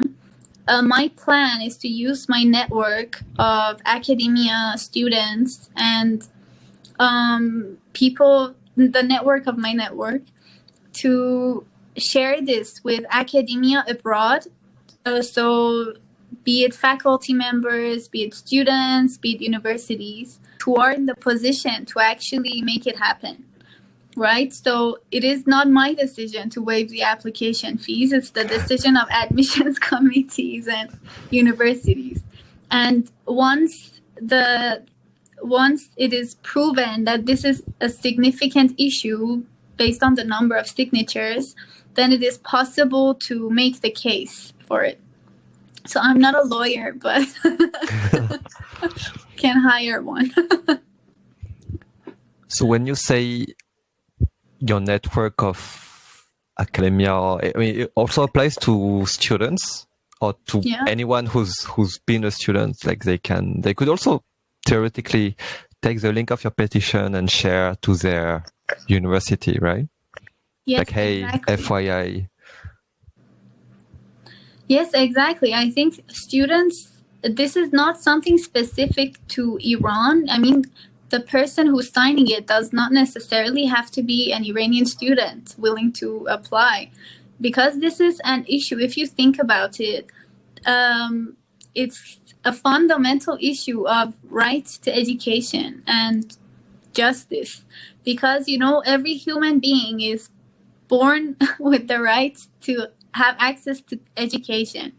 And everyone is born with the freedom to choose where they want to go. But because of the interventions of human beings, through sanctions or I don't know, many different things, policies or whatever it was that got us to this point, people are being deprived of that right? So they're being deprived of access to education. They're being deprived of the justice system or the fairness in having access to being an applicant. You know, you're not in the same place as another applicant because of these issues. So so for me, this is a human rights issue. This is not just specific to Iran. This is just a case. I'm pretty sure if we look in other countries, there are other countries who are facing the same issue. But yeah, students who are living abroad or who are in other countries who are alumni even, they can sign, but what they can do is to share with their professors, with the universities they went to, with the admissions committees of their university, so that they make this an option for not just Iranian students, but any other student who is facing an issue with application fees or the payment, making the transfer, or it being expensive or something. So yeah, many different ways to take action. Okay, so everyone, please sign the petition and pressure your academic institution. Your professors. No, but yeah, I mean, you know, we see in the media the financial restrictions on Iran and stuff, but I never really thought about what would be the impact on individuals and companies. And yeah, this is actually a structural barrier that even if you are smart enough, have good grades enough, have enough money, you cannot apply. So it's a big issue. So yeah, hopefully you can reach 10,000, 10 million signatures soon. I'm just checking the time. So it's almost been 2 hours. So time flies super fast. Before I start to ask you the, ending lifeline question, I just wanted to come back on one thing you mentioned. I feel like this part is the Iranian part, but you mentioned about being Iranian woman. How did that shape what you want to do in life, or how you lived your life like through now? So I think if I wanted to use one word, I would say resilience. But if I want to elaborate, I'd say,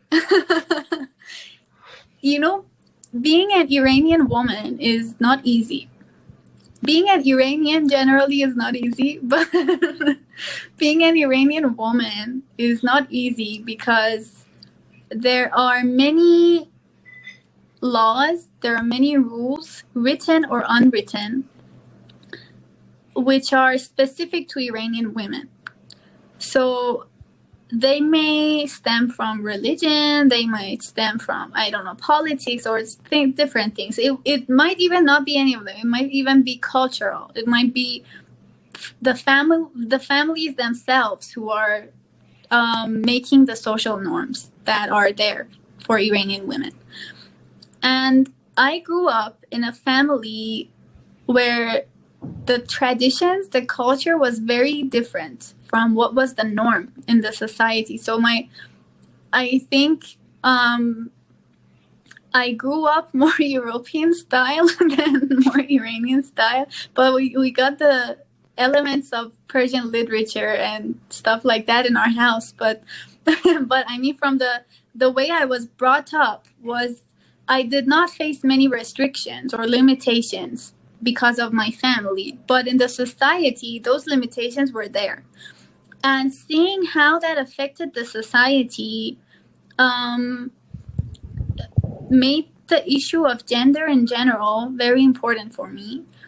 And I saw my friends, my classmates who wanted to fight, who wanted to oppose the existing social norms or laws or rules. But because that was still built in their minds, they couldn't get out of what was pressured into their mind, right? So for many of them, it's not imaginable to be a free woman.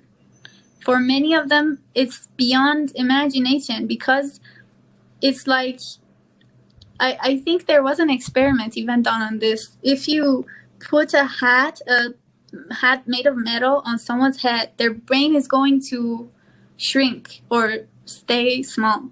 Their brain is not going to grow. So that's the issue that everyone is facing in Iran, but specifically women because of the specific standards for women.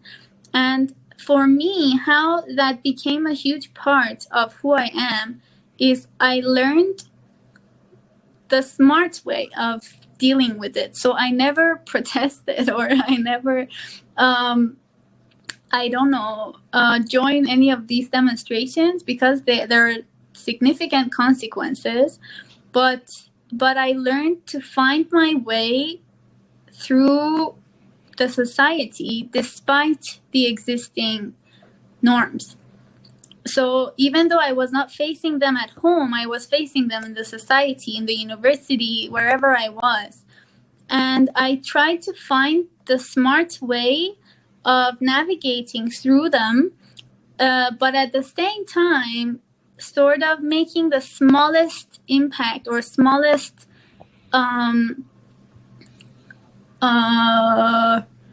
let's say, leaving people with a word to think about, right? So questioning the way they were thinking. And because of all of that, I think it is my mission to empower women, and not just women, but any person with any gender type who is facing certain standards. And this is also about men. I mean, men are also facing many standards that women aren't. Also about LGBTQ and everyone else. So I think living in that society with those norms, having to survive them, made me resilient, made me strong to echo my voice, to have a voice in the first place and then echo it and then make an impact and then empower other people to be able to do that. And I hope that so far I have been able to do that with people close to me, but then later on expand to more and more people in other countries too. Yeah, I think it's very, beautiful that you have all this, I would say, because, at one side, it's like Anahita is like a string that we pull. There's so many. No, but I want to work. I mean, I don't know. You aspire to be a social entrepreneur. Now you work and speak about climate finance. You also, and for me, it's a discovery as well I don't think we ever spoke about gender equality before. So I didn't really know that it was one of your fight as well. And I think, everyone is super happy to have heard from you today. You can see, I don't know if you can see the chat from your phone, actually. Yeah, I can. Okay, yeah. So many beautiful messages. But yeah, I cannot imagine. I'm not a woman, but I can try to imagine already, all the limitations given to women and then to Iranian and then being Iranian women, the intersection. And maybe linked to this, I can start asking you all the ending questions of Lifeline and the deep one that everyone loves. But yeah, how would you hope or want people to know you for and remember you for?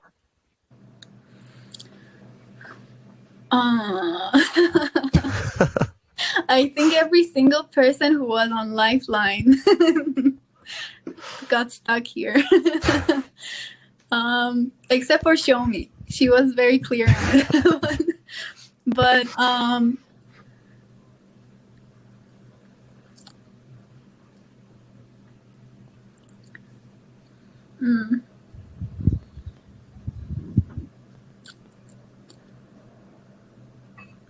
it's very difficult. The 3 hashtags, you mean? Not yet. Okay. So I think regardless of what I do in life, the different things that I do or get involved in, as a human being, I like to be remembered as a calm,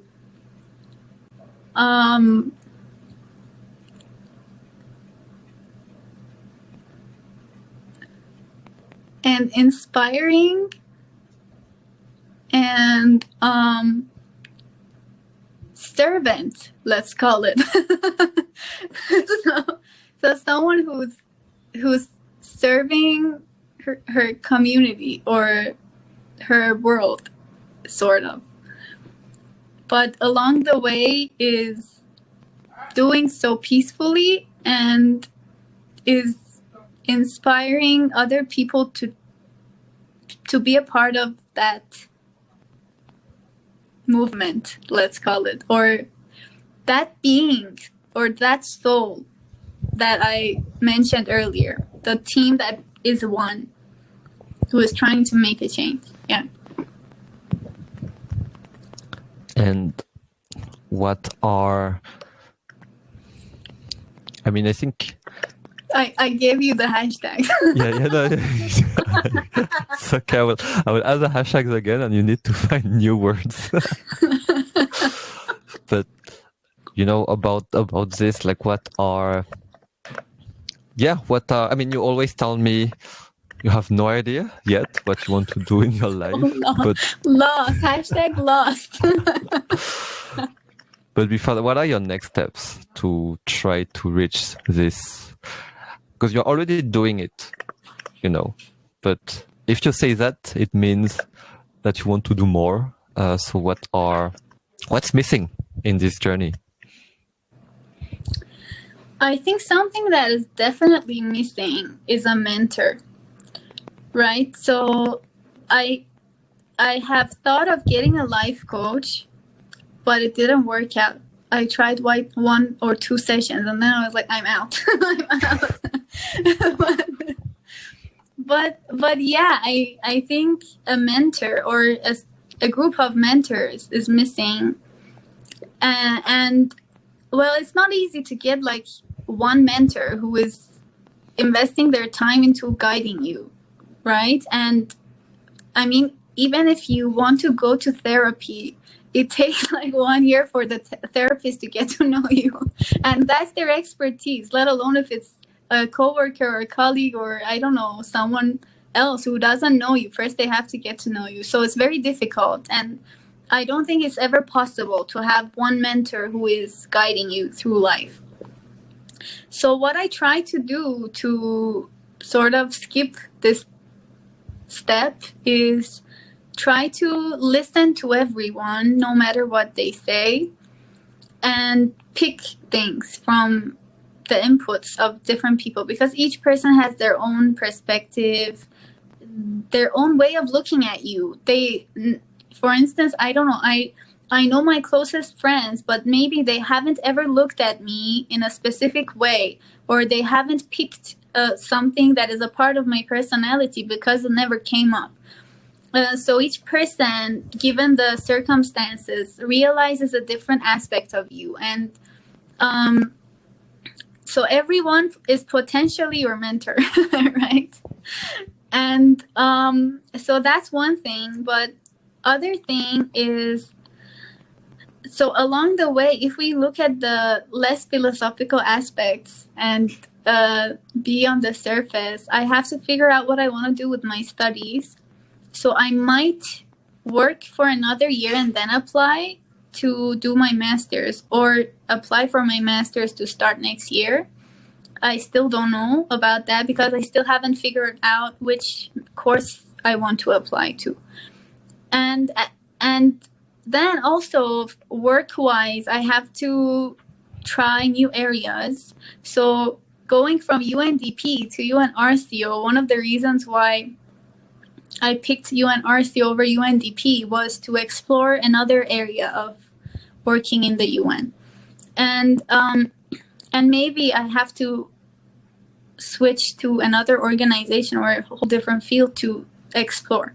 But I don't know. So that's some sort of gaining experience that's missing from the next steps. There are some experiences that I still don't have work-wise, which are going to help. And I think, so the way, if I want to get to your next upcoming questions, the way people can support me is to share their experiences with me, because I can really learn. I might not have to go through that same experience, but learning from other people's experiences is also going to help me a lot. Yeah, so these are some of the things that are missing right now, but of course there's more, but I don't know about them yet. I love it when people ask themselves the questions.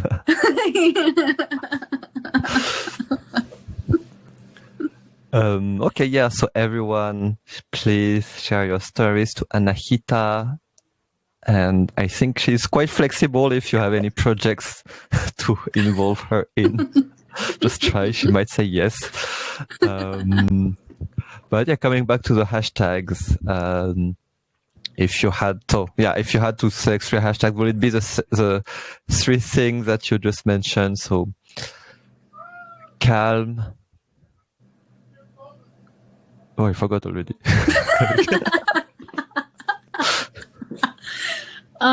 Calm, inspiring, and servant. Okay. And maybe just for a final question, because I think many people can relate as well, like being lost.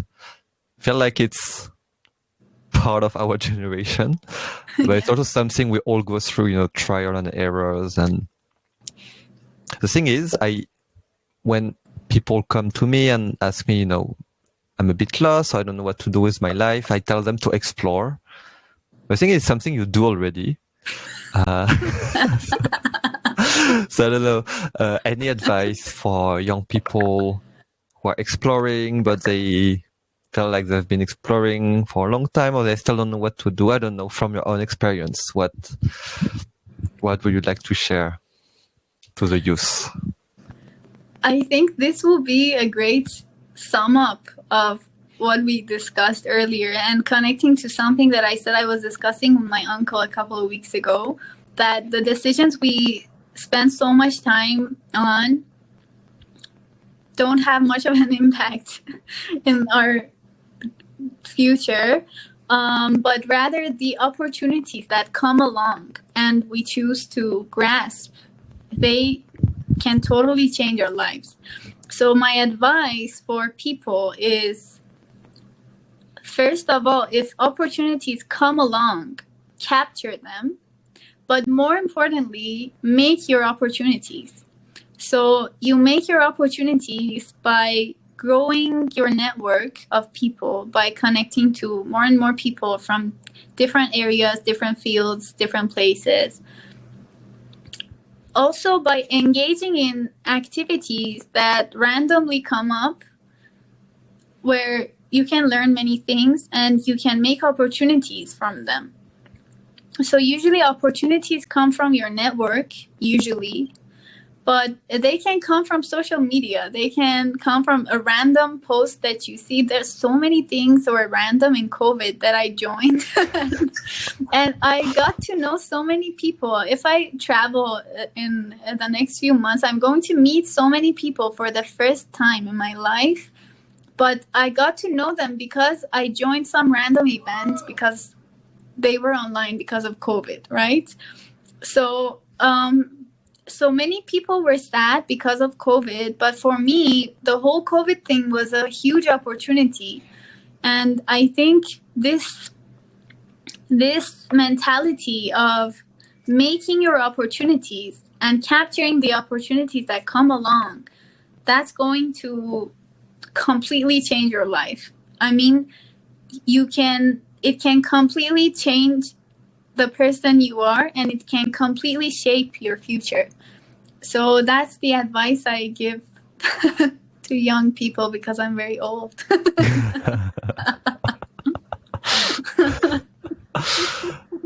So yeah, you've been quoted so many times today. So yeah, Ong Sing, make your opportunities by connecting more and more people. Opportunities come from network. Anahita. Wow. No, I think great way to wrap up, and big up to Afia and Linka, who stayed with us for the whole 2 hours and 15 minutes. Wow. Incredible. And yeah, many people came out. So hello everyone who's still here. And yeah, I think for me, it's great that you speak about opportunity.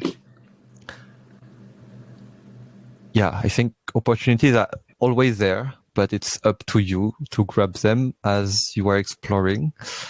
And yeah, you are a great example of someone who grabs opportunities and end up in random situations all the time. Yeah. So yeah, thank you so much, Anahita. You have lots of hearts from Afia.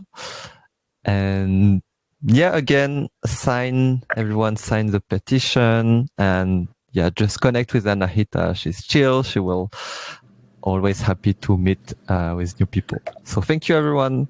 Thank you, Anahita. Congrats for listening until the end of this episode. Of course, to best support Lifeline, you can share this episode to 2 of your friends and subscribe to the next episodes on any platform. See you next time.